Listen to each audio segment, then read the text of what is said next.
매일 쓰는 SNS, 인플루언서의 추천 제품은 만족도가 높죠? 소셜미디어 마케팅, 그 원리가 600년 전 베네치아에서 시작됐다면 어떠세요? 오늘 이 이야기는 바다 위를 주름 잡던 베네치아 상인들의 이야기입니다. 상인들이 어떻게 자신만의 정보 네트워크와 브랜딩으로 돈과 힘을 다 쥐었는지, 그 방식이 요즘 소셜미디어 마케팅이랑 얼마나 비슷한지 현실적으로 한번 짚어볼게요.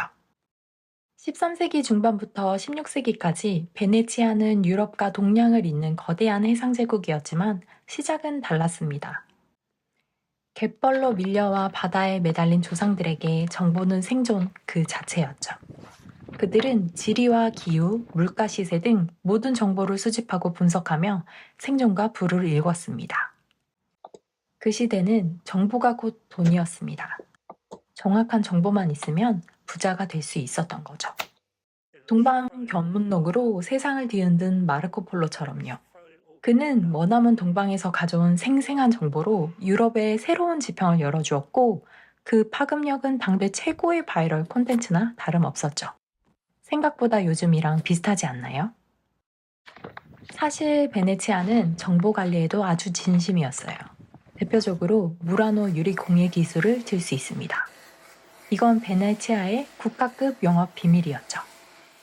유리 장인들을 본성과 떨어진 무라노 섬에 거주시키며 외부 활동 및 기술 유출을 엄격히 관리해왔습니다. 요즘으로 치면 핵심 기술 유출 방지법이 이때부터 이미 작동하고 있던 셈이었죠. 이 유리 기술이야말로 해상 무역과 또 다른 베네치아의 중요한 돈벌이자 브랜드였습니다. 핵심 정보는 어떻게든 지켜야 했던 거죠. 지금의 넷플릭스처럼 고객의 취향 데이터를 돈으로 바꾸는 현대판 정보 허브이자 데이터 마케팅의 승리인 셈이죠. 그럼 왜 신뢰와 브랜딩에 목숨을 걸었을까요? 베네치아는 바다 위 도시라 땅이 부족했어요. 결국 먹고 살려면 무역에 매달릴 수밖에 없었죠. 그래서 상업 경쟁은 끝없이 치열해졌습니다. 다루는 물건은 향신료 같은 고가품이 많았고 무역은 몇 년씩 걸리는 초장기 국제무역이었어요.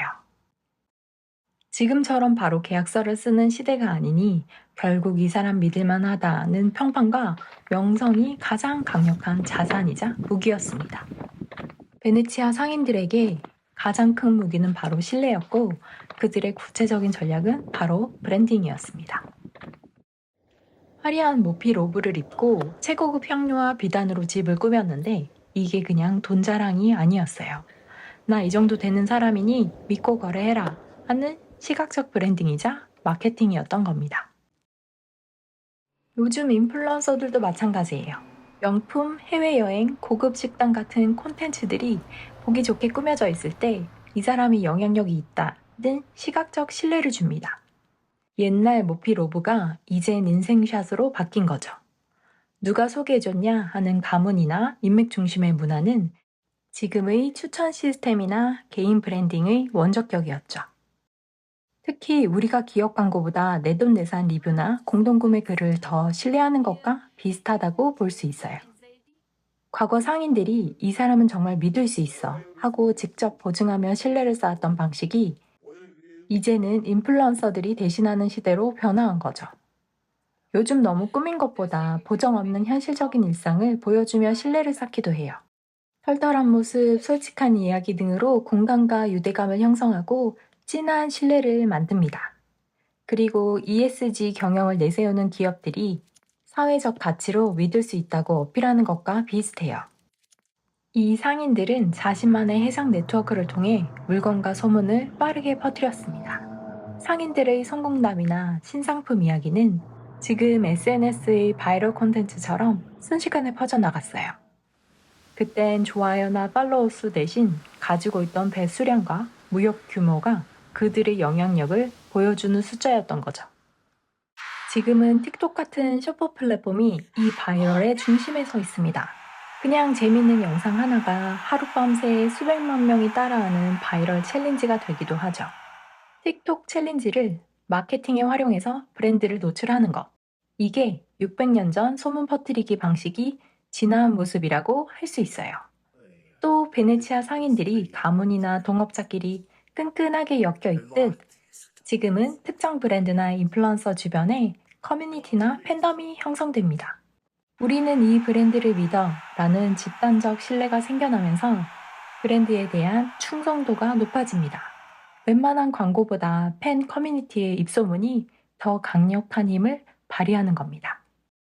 여기서 흥미로운 사실 하나. 혹시 섹스피어의 베니스의 상인이라는 5대 희극 중 하나를 아시나요? 이 작품이 바로 16세기 베네치아를 배경으로 합니다.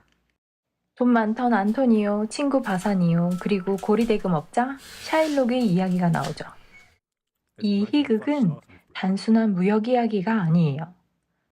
돈, 빚, 그리고 사랑 이야기, 무엇보다 신뢰와 인간관계가 당시 베네치아 상인사회에 얼마나 중요했는지 아주 극적으로 보여줍니다.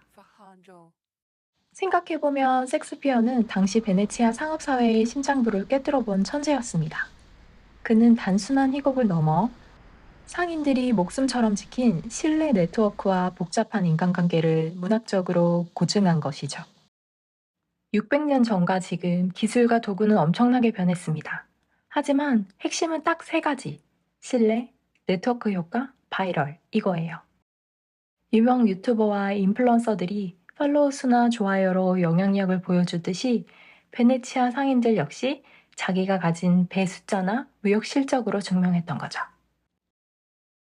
우리가 보는 광고 협업들도 결국은 신뢰받는 사람이나 브랜드가 소비자와 얼마나 잘 소통하는가가 핵심인 겁니다. 시대가 아무리 변해도 안 바뀌는 진리는 있습니다. 사람과 사람을 이어주는 가장 강력한 힘은 바로 신뢰인 거죠.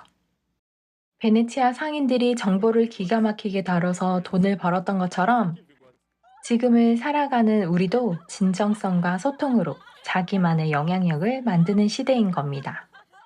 13세기 마르코 폴로가 그랬듯 600년 전 베네치아 바다에서부터 지금 여러분 손에 들린 스마트폰 화면까지 신뢰는 시대와 공간을 초월해서 여전히 강력한 자산이라고 생각합니다.